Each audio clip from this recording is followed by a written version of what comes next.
Semenjak daripada peristiwa itu, kehidupan Sophia mulai terumbang-ambing sehingga dia mulai terlibat dalam aktiviti pelacuran akibat daripada kesempitan hidupnya. Miris ya, kasihan Syukri ya. hadapi.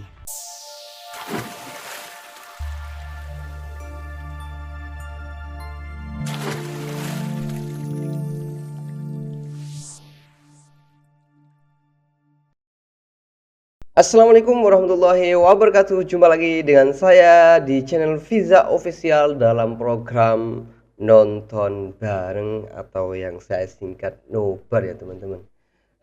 Saya harap yang sedang menonton video ini tentunya dalam keadaan bahagia, dalam keadaan sehat, dan dalam keadaan banyak uangnya ya teman-teman. Amin ya.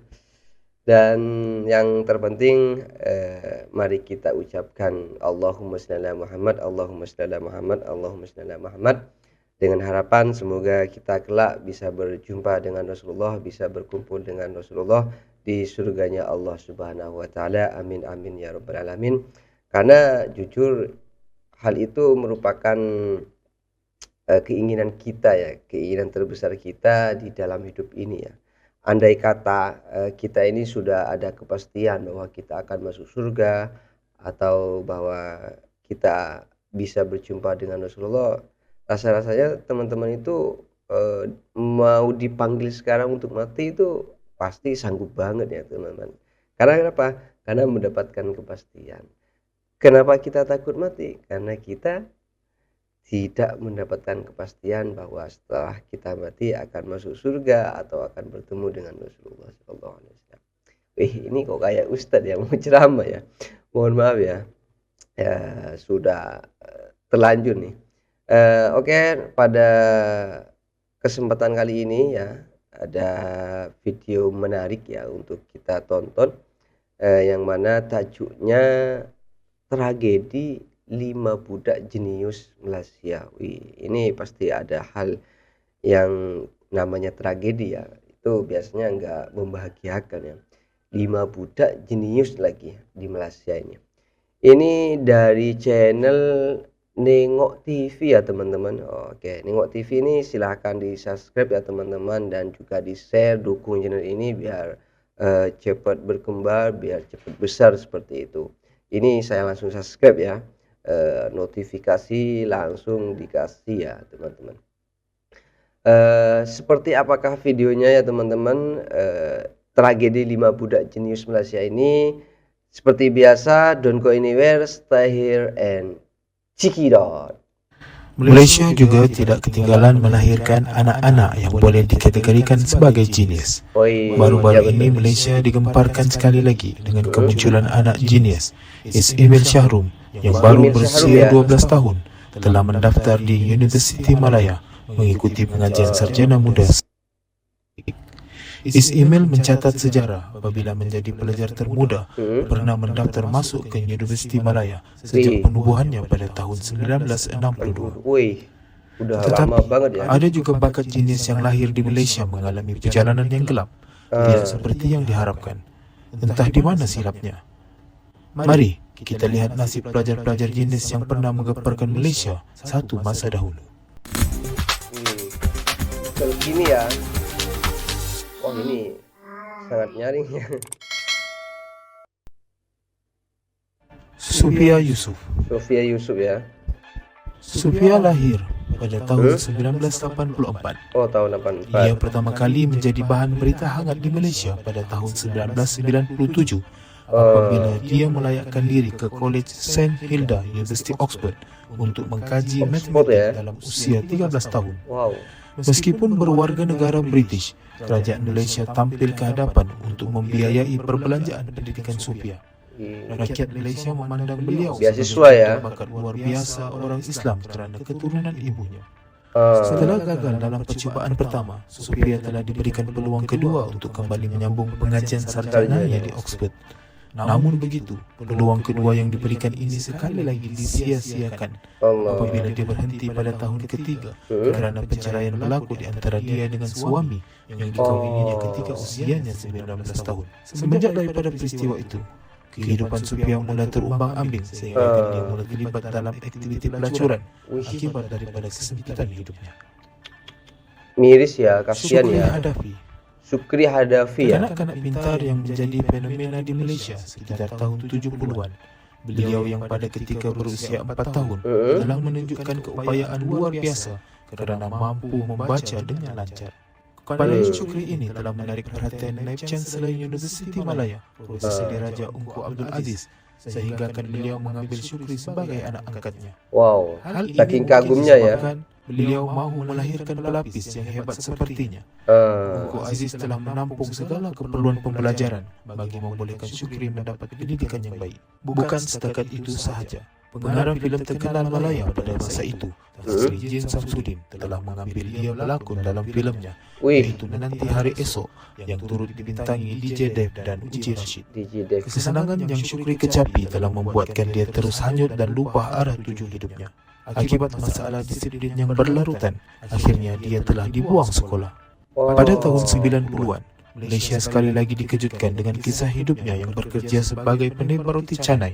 Dan ada juga berita yang Mungkin roti mendakwa canai ini terjebak pertama dalam orangnya ya. penggunaan dada, sehingga gelaran genius yang pernah dimilikinya hilang begitu saja.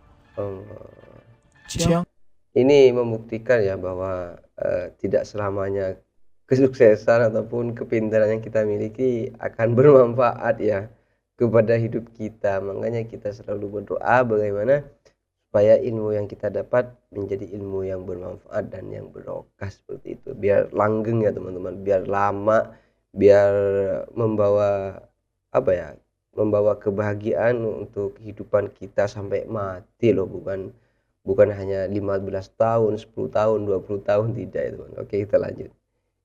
Timing. Chiang Timing yang menjadi pelajar termuda di California Institute of Technology. Chiang ketika berumur 15 tahun pada masa itu bukan saja pelajar termuda California Institute of Technology, Chiang juga termasuk di kalangan top 5 keputusan terbaik. Chiang Timing telah ditawarkan 13 jenis beasiswa daripada organisasi yang berbeza untuk melanjutkan pelajarannya. Kerana kepandaiannya yang luar biasa ini juga, dia kemudiannya melanjutkan pelajaran di peringkat PhD dalam bidang fizik zarah di Cornell University, New York, dan dia telah dilantik sebagai tetamu kehormat dalam Tau Beta Pi, iaitu sebuah persatuan kejuruteraan yang kedua tertua di dunia.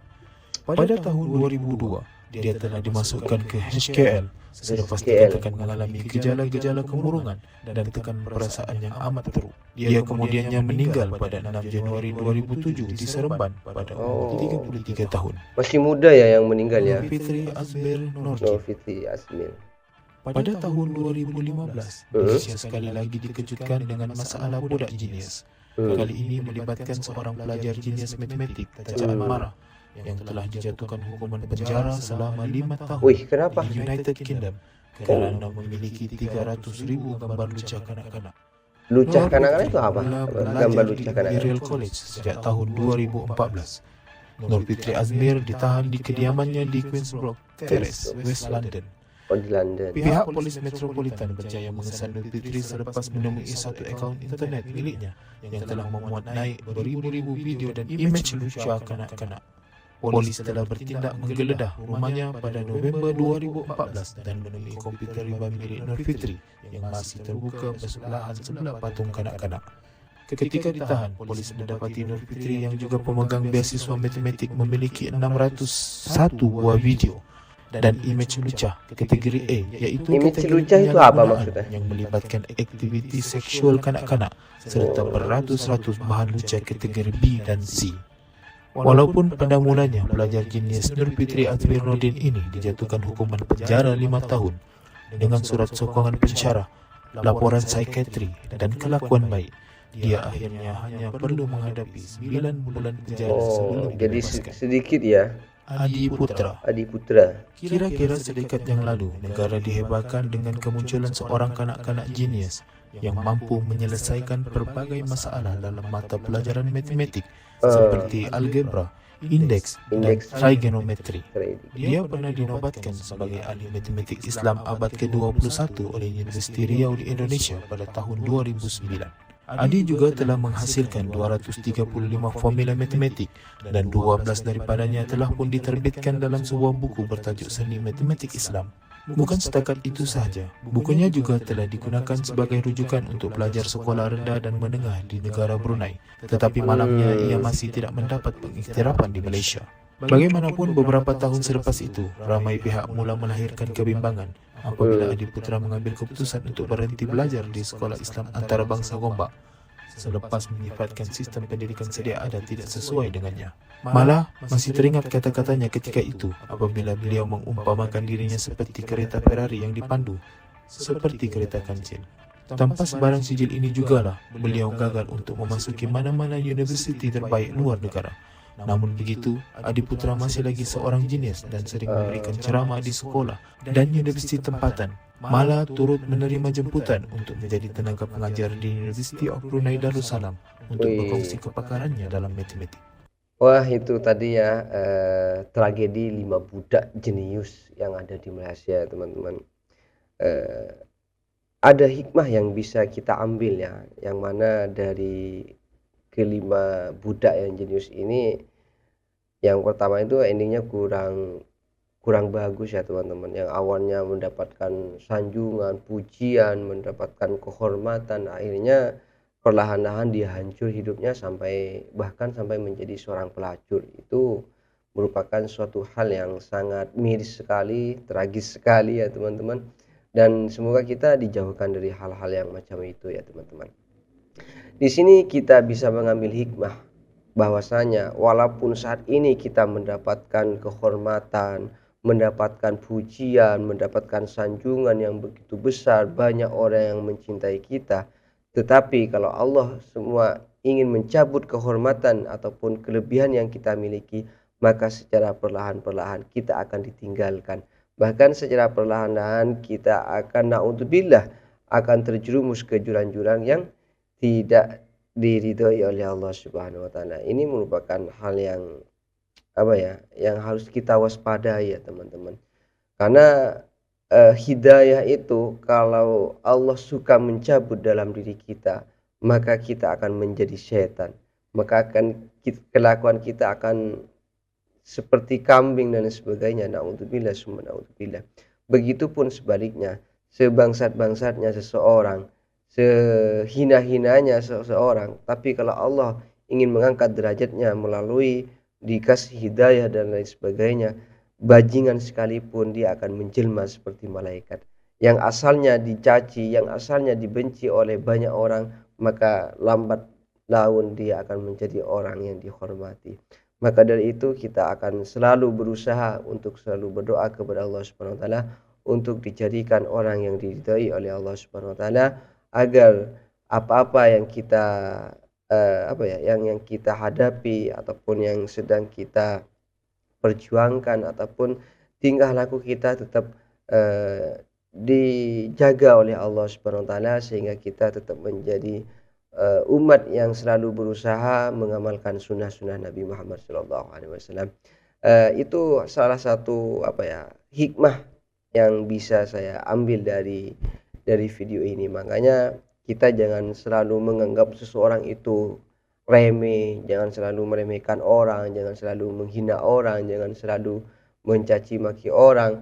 Siapa tahu Allah itu ingin mengangkat derajatnya suatu saat nanti. Orang yang kita hina, orang yang kita anggap rendah, itu akan menjelma seperti malaikat, itu akan menjelma seperti orang yang disenangi banyak orang, yang dicintai banyak orang, dan itu semua hal yang sangat mudah untuk Allah Subhanahu wa taala. Asik kayak ustadz ya saya ini ya. Ya, yang penting kita mendapatkan hikmah ya teman-teman. Saya kira untuk program Nobar ataupun nonton bareng yang sudah kita ikuti bersama semoga bermanfaat, dan sampai jumpa di program Nobar berikutnya. Dan bagi teman-teman yang mau kasih video menarik, silahkan komentar di bawah ini ya teman-teman, atau melalui hubungi saya di Instagram atau Facebook. Insya Allah saya akan memberikan yang terbaik untuk teman-teman semua. Akhirnya dari kami, assalamualaikum warahmatullahi taala wabarakatuh.